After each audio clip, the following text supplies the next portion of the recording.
Zaki Baruch, good morning.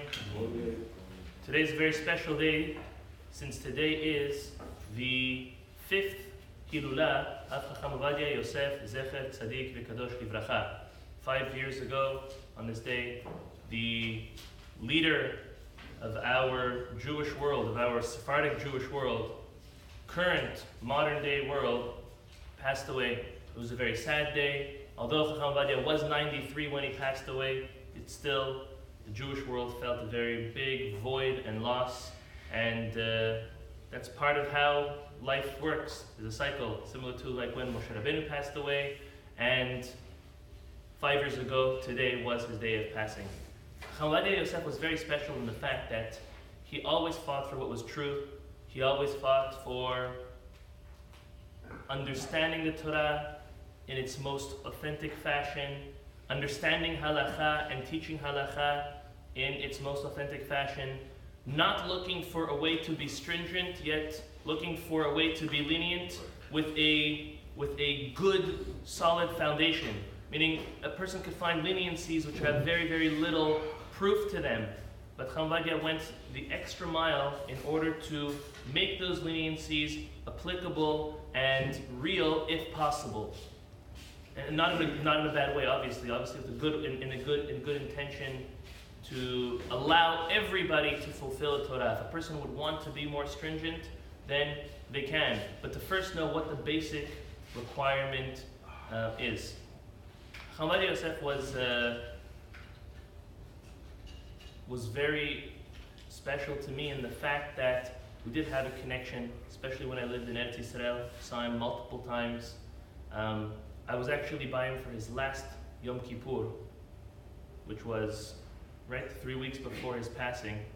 He had a minyan, as he did every year, in his house, or in the Beit Midrash under his house.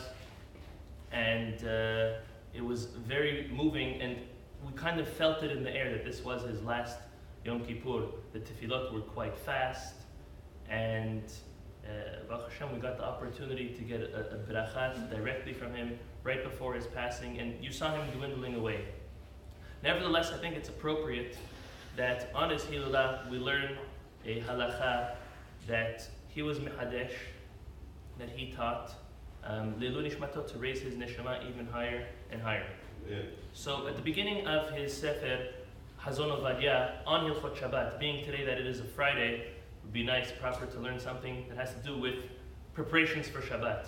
He starts off the Sefer saying that the same way that Bnei Israel on Fridays used to go out and get a double portion of man, because on Shabbat nothing fell, the Talmud learns from there that we have an obligation to prepare for Shabbat before Shabbat. Obviously, as the Talmud says, anyone who prepares before Shabbat will eat on Shabbat.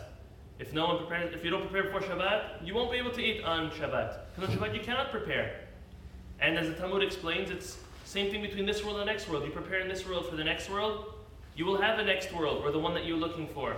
If in this world not. So he says that it is important that we understand that preparing for Shabbat primarily is part of the mitzvah of oneg Shabbat, enjoying Shabbat. Because if we want to enjoy the Shabbat, if we want to eat well, if we want to spend time with our family, we need to prepare in advance. And he goes on to say that mitzvah oneg Shabbat, although it's up in debate, is it a Torah obligation or a rabbinic obligation? He comes out saying it is a Torah obligation, and when one enjoys Shabbat, they're fulfilling a Torah mitzvah, which is the high level of mitzvah. He says also that it's important that a person themselves does some type of preparation.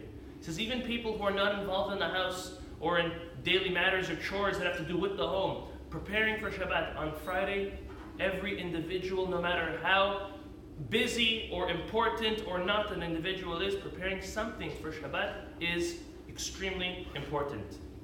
Last halacha we'll mention that he brings down is making challah on Erev Shabbat is a beautiful mitzvah. Making the bread for Shabbat and making the right amount to make the bracha to take off challah is also a beautiful mitzvah.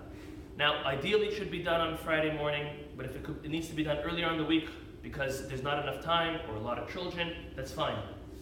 So the amount of challah, the amount of dough that a person has to have according to Ovadia Yossef, to make a bracha is 1,560 grams. If you have 1,560 grams of dough, then challah needs to be taken off with a bracha.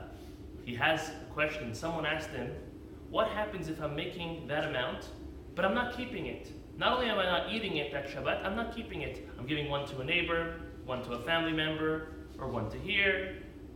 Do we still make a beracha or not? After going back and forth, he says as follows.